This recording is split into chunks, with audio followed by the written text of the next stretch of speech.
Olá pessoas, no vídeo de hoje vamos continuar com as nossas discussões aqui do projeto Lendo Sandman, que é esta obra do Neil Gaiman que estamos lendo coletivamente desde o início deste ano de 2019, não é?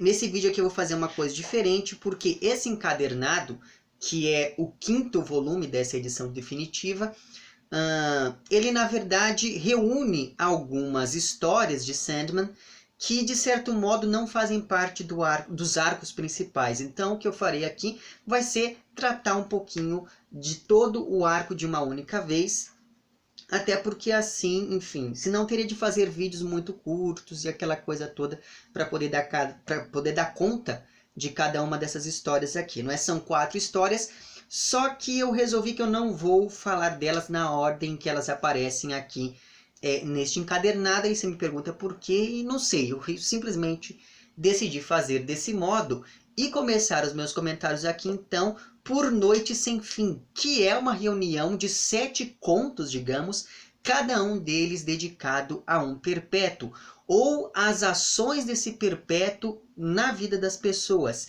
E é justamente por conta disso que alguns desses perpétuos aqui não aparecem diretamente na narrativa, ainda que nós percebamos que tudo o que está acontecendo ali tem algum tipo de relação com este perpétuo em específico, não é?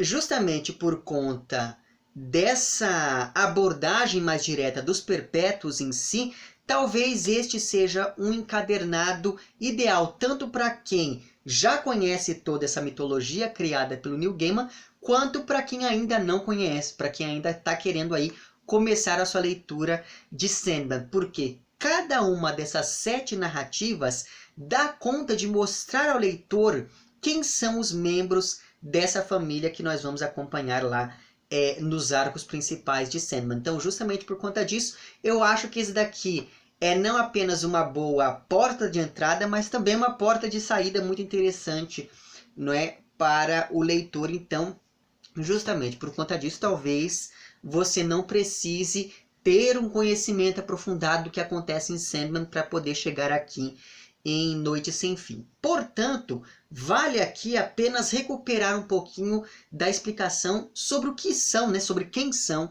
esses tais perpétuos, porque na verdade eles não são deuses, eles são personificações arquetípicas, digamos, de alguns elementos que estão intrinsecamente, diretamente relacionados não apenas ao ser humano, mas à existência de um modo geral. Por conta disso, então, são as ações desses perpétuos que vão garantir ou não a ordem no universo. Afinal de contas, para que exista essa ordem, é preciso que todos os seres vivam, desejem, sonhem, se desesperem, destruam, delirem e finalmente morram, não é? E é justamente a cada uma dessas, digamos, esferas da existência que vai corresponder aqui cada um desses perpétuos. E o primeiro perpétuo a quem nós somos apresentados aqui em Noite Sem Fim é a Morte, irmã mais velha de Sonho, e só o fato de o livro começar por esse membro da família, né, começar pela Morte, a gente já começa a entender um pouquinho como é que a Morte é vista dentro desse universo criado pelo Neil Gaiman aqui. Porque a Morte é uma entidade que pouco tem a ver com a ideia de finitude, muito pelo contrário, e é justamente por conta disso que ela é sempre absolutamente vívida e jovial, de maneira paradoxal, quando nós pensamos naquilo que a Morte, enfim, nas representações que foram sendo feitas da Morte ao longo da história da literatura. Não é? Então, perceba que até mesmo as posições que cada um desses contos aqui assumem dentro de Noite Sem Fim já nos diz muito sobre como que este universo aqui funciona. Pois bem, então, postas essas coisas, o que eu vou fazer aqui agora é ir comentando um pouquinho com vocês sobre cada um desses 7 contos. E o primeiro, como eu já falei para vocês, trata da morte e tem como título Morte e Veneza. Eu gostei bastante dessa história porque ela fala de um menino que um dia encontrou a morte ainda durante a infância e ele teve toda a sua vida definida por esse encontro. Tanto é assim que na primeira oportunidade que ele tem, ele resolveu voltar ao lugar onde aconteceu este encontro para poder rever a Morte, porque a Morte ela é uma moça muito bonita, aquela coisa toda, então ela sempre tem uma aura muito apaixonante ao seu redor. E o interessante é o modo como essa história deste menino hoje adulto, que está indo reencontrar a Morte, se articula com uma outra que se passa naquele mesmo lugar, no caso Veneza. Na verdade é uma ilha próxima de Veneza, alguma coisa do tipo. Então, essa história do menino se articula com uma outra história que se passa neste mesmo lugar, só que em um outro tempo, envolvendo ali um nobre que quer morrer de um jeito deveras estético, digamos assim. Então achei muito interessante como essas duas histórias elas vão correndo em paralelo ao longo de todo este conto aqui. Você não entende muito bem qual é a relação, e daí quando chegam assim nas últimas páginas você vê a confluência, a convergência, né, dessas duas narrativas até então aparentemente independentes.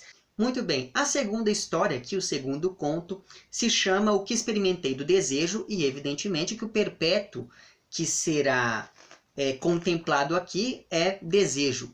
E esse conto é narrado pela personagem protagonista, que é uma moça que nos está contando sobre como foi para ela se apaixonar por um sujeito absolutamente promíscuo e sobre como foi que ela teve de aprender a dominar o desejo, tanto próprio quanto alheio, não é? Acertadamente, a arte desse segundo conto aqui fica a cargo do Milo Manara, que é um dos grandes nomes do quadrinho erótico, o que foi muito propício quando nós pensamos no tema deste capítulo aqui, que versa sobre este perpétuo que é desejo. E aqui, por mais que desejo quase não apareça enquanto um personagem, fica nítida toda a ambiguidade que sempre é relacionada aqui a este perpétuo. Existe inclusive um momento em que essa personagem narradora está conversando com Desejo, e daí Desejo olha para ela e diz: não se confunda, não é porque você conseguiu aquilo que você quis que você vai conseguir ser feliz ao mesmo tempo, não é? E me parece que essa ambiguidade entre desejar e ser feliz é uma coisa que vai estar presente não apenas aqui, mas ao longo de todos os arcos de Sandman em que desejo acaba aparecendo. Então me parece que é muito interessante o modo como esse personagem vai ser apresentado aqui ao leitor. Pois bem, o terceiro capítulo, o terceiro conto, se chama O Coração de uma Estrela, e o perpétuo a ser contemplado aqui será Sonho, nosso querido amigo Morpheus, que é o personagem principal de Sandman, não é?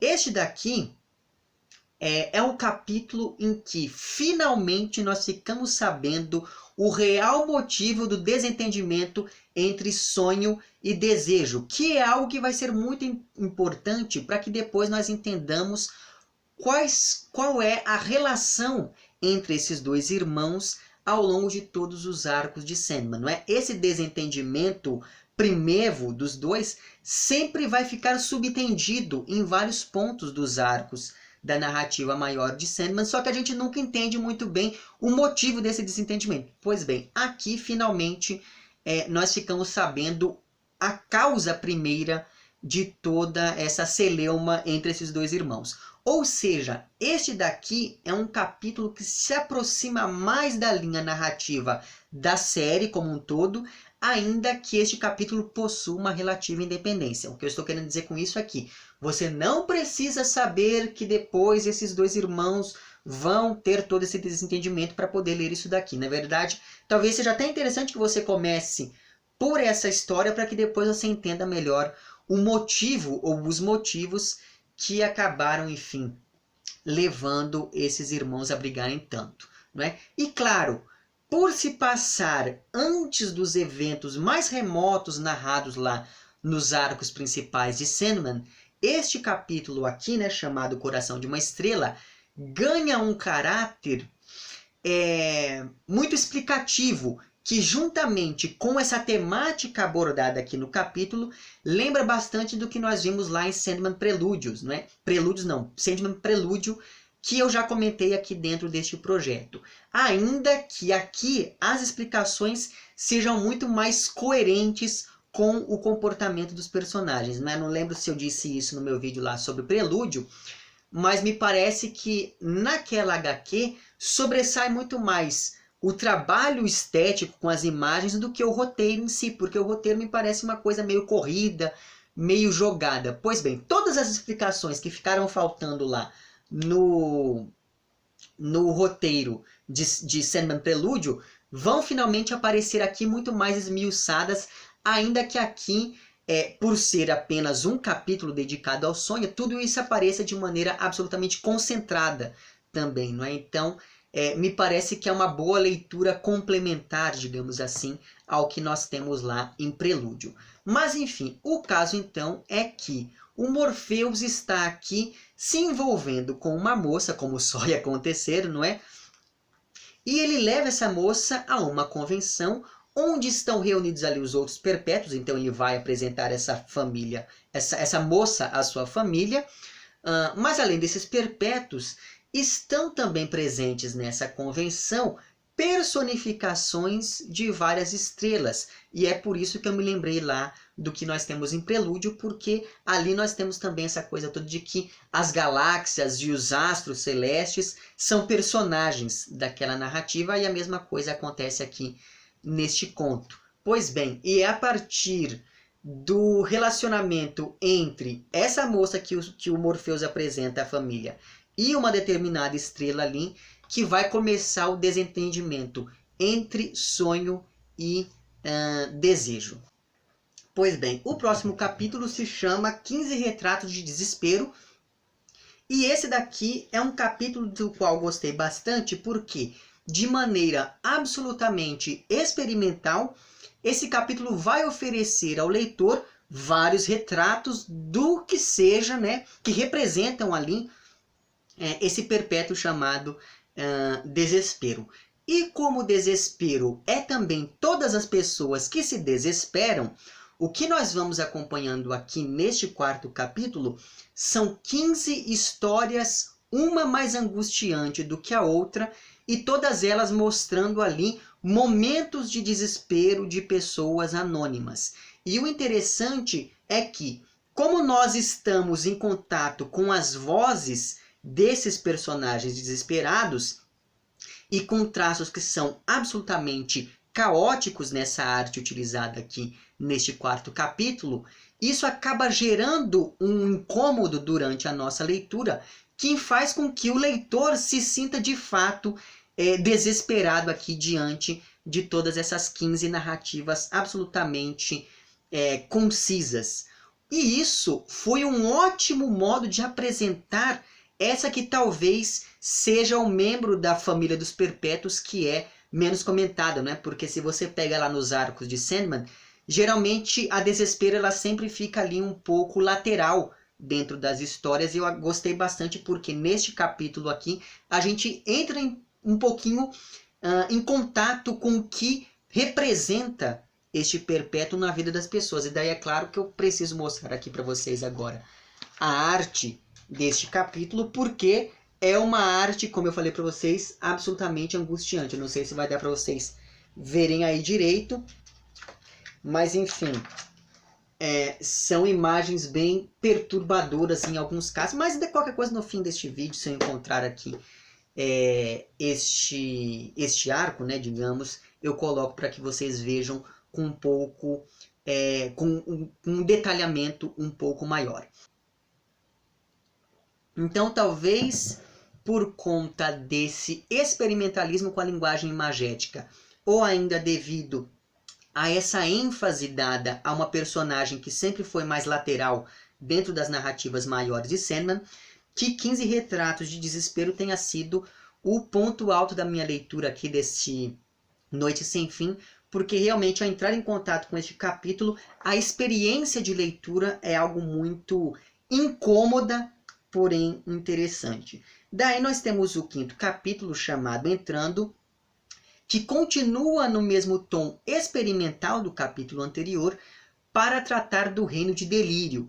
E é por conta disso que a arte utilizada aqui é tão delirante, confusa e psicodélica a ponto de colocar o leitor de fato ali neste reino de delírio, ainda que de maneira temporária. digamos, né? E tudo isso enquanto nós vamos acompanhando ali a seleção de algumas pessoas loucas, né? Assim, eu não estou exagerando quando eu chamo essas pessoas de loucas, mas enfim, porque elas são visivelmente desequilibradas do ponto de vista psicológico e emocional. Mas enfim, então, enquanto nós vamos acompanhando toda essa profusão de imagens caóticas e delirantes, né? E daí, enfim, deixa eu mostrar aqui um pouquinho do traço para vocês. Enquanto nós vamos acompanhando isso, nós também vamos acompanhando a seleção dessas pessoas loucas que precisam ajudar uma determinada personagem aqui a se livrar de uma determinada situação que é absolutamente traumática em sua vida. Então nós temos as loucuras de cada um desses personagens, além, é claro, da loucura da própria Delírio, num único fluxo de consciência visual. No meu vídeo lá sobre Sandman Prelúdio, eu comentei com vocês que, para mim, a arte daquele quadrinho tinha muito dessa técnica do fluxo de consciência. Pois é, para mim isso continua aqui quando nós pensamos neste experimentalismo imagético que nós temos aqui neste 5º capítulo. Mas enfim, o 6º capítulo aqui é dedicado ao Perpétuo Destruição, que é um perpétuo que vai ter ali a sua importância, não é, ao longo dos arcos de Sandman. E este daqui é um capítulo que, ainda que falando de destruição, ele estranhamente é absolutamente normal quando nós pensamos nesses 2 capítulos anteriores, não é? Porque imagina-se que para falar de destruição, você trouxesse aqui um quadrinho mais desconstruído, ou coisa do tipo, mas não. Existe uma normalidade muito grande aqui neste 6º capítulo que se chama lá, então, Na Península, ainda que para tratar deste perpétuo que sempre foi o mais diferentão quando nós pensamos nesta família. E neste capítulo aqui, Destruição vai ajudar uma arqueóloga numa escavação que vai encontrar objetos não do passado, mas do futuro. Então talvez o tema deste capítulo aqui seja muito mais interessante do que a configuração estética dessas imagens aqui, mas ainda assim é um capítulo bem interessante. E por último, mas não menos importante, o 7º capítulo se chama Noite Sem Fim, e ele é dedicado então ao mais velho dos perpétuos, que é Destino, que está ali andando pelo seu jardim das veredas que se bifurcam para recuperar lá o Conto do Borges, enquanto, apesar de cego, o Destino está lendo ali o seu livro, onde está escrito tudo o que aconteceu, tudo o que acontece e tudo o que acontecerá no universo. E como só ia acontecer aqui nas cenas, né, nas narrativas sobre este mais velho dos perpétuos, este daqui é um capítulo absolutamente filosófico, poético e reflexivo, ainda que seja o menor quando nós pensamos aqui nessas 7 narrativas sobre os perpétuos. Portanto, como eu disse no começo desse vídeo, me parece que esta daqui seja uma excelente porta de entrada àqueles que ainda não conhecem esses personagens e querem, enfim, se enveredar ali por essas narrativas de Sandman. E com isso, então, eu encerro os meus comentários sobre Noite Sem Fim, que foi realmente...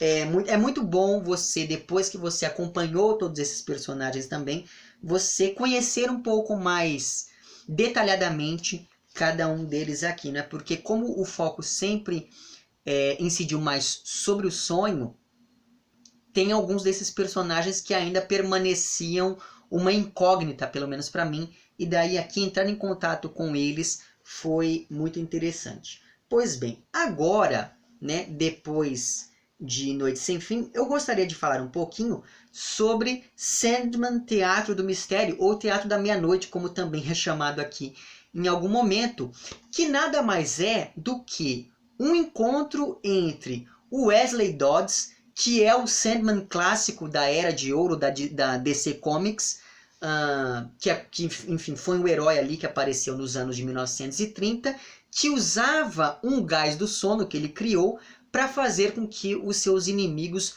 adormecessem de modo a manter a ordem ali em Nova York. Pois bem, então, Sandman Teatro da Meia-Noite é um encontro entre este personagem clássico e o Morpheus, que é o Sandman criado pelo próprio Neil Gaiman aqui ao longo desta sua obra. Essa narrativa, então, de Teatro da Meia-Noite começa ali em Nova York, em 1939, acompanhando o Wesley Dodds, que, depois de ver um amigo da família se matando, acaba tendo de viajar até Londres, onde ele também vai encontrar ali uma ex-namorada que também vai acabar se envolvendo em toda uma investigação sobre uma determinada sociedade secreta de ocultistas que, pasmem, é a mesma sociedade secreta que mantém preso o nosso amigo Morpheus, como nós vimos lá em Prelúdios e Noturnos, que é o primeiro arco aqui de Sandman. E é justamente por conta disso, né, que essas duas versões de Sandman vão acabar não apenas se encontrando, como também se confundindo em vários sentidos aqui ao longo deste capítulo, ao longo desta narrativa. E por mais que Wesley Dodds já tenha aparecido vez ou outra ao longo de todos os arcos de Sandman, né? Sempre você tem ali uma ou outra referência a esse personagem clássico, é aqui que nós vamos entrar em contato com uma história que tem ele como protagonista, e isso recupera, justamente por conta desse protagonismo deste personagem da Era de Ouro, da DC, essa narrativa aqui ela vai recuperar muito daquela atmosfera no ar de uma história de detetives, o que é muito interessante e o que me fez ficar com muita vontade de ler outras coisas que tenham essa versão de Sandman ali como protagonista. Só que, apesar de recuperar muito daquela atmosfera própria dos quadrinhos detetivescos lá da primeira versão de Sandman, Teatro da Meia-Noite também traz alguns elementos que são próprios da mitologia criada pelo Neil Gaiman para a sua versão de Sandman, né? Porque afinal de contas nós estamos falando dessas várias máscaras de Sandman que vão acabar estando em jogo quando nós pensamos mesmo na articulação deste Teatro da Meia-Noite evocado no título deste capítulo e que de certo modo aparece narrativamente quando nós pensamos na confusão, ou melhor dizendo, nos deslimites, como eu gosto de dizer, entre o que é o sonho e o que é a realidade, ou entre o que é a ficção e o que é a não ficção aqui ao longo deste capítulo. Então achei muito interessante o modo como Neil Gaiman conseguiu se apropriar muito bem deste Sandman original, ainda que mantendo os seus traços característicos, só que de modo também a incorporá-lo ali à sua mitologia própria. Então achei muito curiosa essa união, né, do clássico e do moderno. Pois bem, e daí nós temos também aqui neste meio encadernado duas versões de uma mesma história, que é Os Caçadores de Sonhos, né? A primeira versão é, se não me engano, de 1999, em comemoração ali aos 10 anos da primeira edição de Sandman, e a segunda versão é, salvo engano, de 2009. A diferença entre essas duas versões é que, enquanto a de 2009 é uma HQ tradicional, a primeira, de 99, é na verdade um livro ilustrado por um artista japonês chamado Yoshitaka Amano, que foi convidado ali pelo Neil Gaiman para que ele ilustrasse esta narrativa. E daí assim, gente, eu não sei vocês, mas eu achei essas ilustrações maravilhosas. Eu vou ir folheando aqui rapidamente, mas no fim do vídeo eu coloco essas ilustrações para vocês observarem elas com mais detalhes. Mas enfim, o fato então é que, tendo em vista a temática abordada nessa narrativa aqui, evidentemente que eu preferi a versão de 99, que é mesmo esse livro ilustrado que é incorporado aqui neste quinto volume da edição definitiva. Mas enfim, essa narrativa trata-se na verdade do reconto de uma lenda japonesa que assustadoramente, em vários elementos, se assemelha muito ao universo criado pelo Neil Gaiman em Sandman. Mas enfim, e essa lenda conta então a história de amor entre uma raposa e um monge depois que essa raposa, mancomunada ali com um texugo, tentou expulsar este mesmo monge de seu templo. Entretanto, depois ali de falhar nessa sua tentativa de expulsar o monge, a raposa acabou se apaixonando por este sujeito, né, por este monge.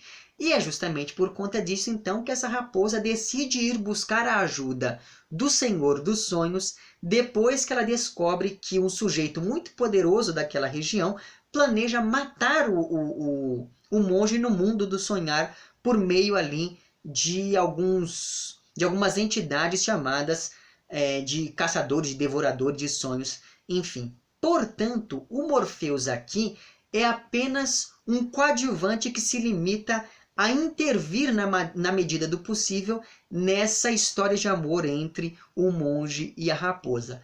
E é muito interessante como os elementos do maravilhoso, ou que se relacionam com uma realidade mais onírica, abstrata e metafórica do texto em prosa, se aproximam e muito das ilustrações aqui do Yoshitaka Amano, algo do tipo. Então o texto parece de fato com uma lenda milenar, de modo que todos os elementos do universo de Sandman aparecem de maneira absolutamente orgânica aqui, nessa que é a primeira história aqui deste meu encadernado, ainda que eu tenha resolvido falar dela um pouquinho depois. Já as ilustrações aqui, que ficaram a cargo então desse artista japonês, essas ilustrações são dignas de nota tanto pela delicadeza que dão ao texto, porque parecem aquelas ilustrações japonesas tradicionais que nós vemos por aí, mas essas ilustrações também são dignas de nota quando nós pensamos na diversidade de técnicas mobilizadas aqui pelo Yoshitaka Amano. Então é um trabalho visual absolutamente deslumbrante conforme nós vamos acompanhando essa narrativa. E ao longo da minha leitura, uma coisa que chamou muito a minha atenção nessas ilustrações é o jogo de claro e escuro que elas estabelecem com o texto. Então, por exemplo, a escuridão desse sujeito que planeja a morte do monge se contrapõe à claridade das ilustrações dedicadas a ele, enquanto que a claridade do amor entre o monge e a raposa se coloca ao leitor por meio de ilustrações que são mais obscuras. Além disso, merece destaque também aqui, para além de toda essa união entre a imagem e o texto, que é uma união muito interessante e que corrobora para todo esse clima, para toda essa atmosfera de um caráter lendário dessa narrativa aqui. Mas enfim, além disso tudo, merece destaque também o final com o Morpheus conversando ali com o Matthew, que é aquele corvo amigo dele, sobre a história que acabou de acontecer.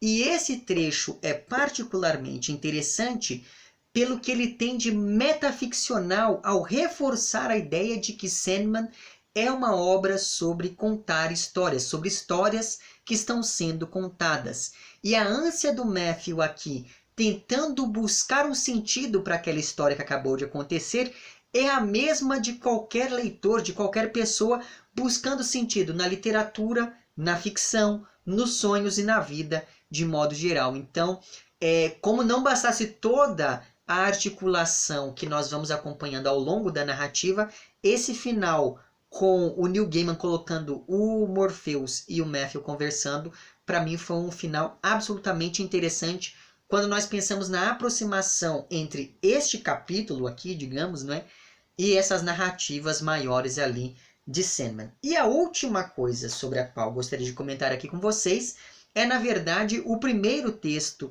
deste encadernado, que se chama A Última História de Sandman. Aqui nós temos então um narrador que se identifica com o Neil Gaiman, é como se fosse o Neil Gaiman contando essa história para a gente mesmo. E este narrador nos diz como foi para ele então não apenas criar os personagens como por exemplo Morpheus e a morte, mas também como foi para ele conviver, às vezes literalmente, com essas suas criações. Ou seja, essa é uma narrativa que, apesar de curta, recupera muito bem toda aquela confusão, não mais entre o sonho e a realidade apenas, mas também entre a realidade e a ficção, que é algo muito característico de todo este universo criado pelo Neil Gaiman aqui em Sandman. E daí então, eu gostaria apenas de ler aqui o trecho final deste capítulo chamado A Última História de Sandman, em que é dito o seguinte: pergunte-me durante o dia se acredito em Morpheus ou em algum dos personagens que escrevi, e eu darei um sorriso e vou dizer como é difícil acreditar em pessoas quando você sabe que elas saíram da sua cabeça. Mas pergunte-me tarde da noite. Sussurre assim que minha cabeça tocar o travesseiro, um instante antes de dormir. Não sei que resposta vou dar. Mas quando eu era um garotinho, acreditei no Sandman e jurei que nunca ia esquecer. Porque este capítulo aqui começa justamente com este narrador contando como foi que ele descobriu a lenda de Sandman, que é aquela história do João Pestana, né? Que é a entidade que coloca areia nos nossos olhos para que a gente sinta sono, e é por isso que quando a gente acorda tem aquela remelinha no canto do olho, né? E esse narrador diz que quando ele era criança, a mãe dele contou essa história para ele e ele ficou com aquilo na cabeça a vida inteira, até que ele foi convidado então a criar esses personagens aqui. E então, enfim, ele digamos, uniu todo esse universo da DC a essa lenda com a qual ele havia entrado em contato quando criança. E daí, a partir disso, então, ele vai contando ao leitor como foi para ele, não apenas criar esses personagens, mas encontrar alguns deles ao longo de sua vida, digamos assim. E daí, é claro que você vai ter que ler aqui para saber exatamente como se deram esses encontros.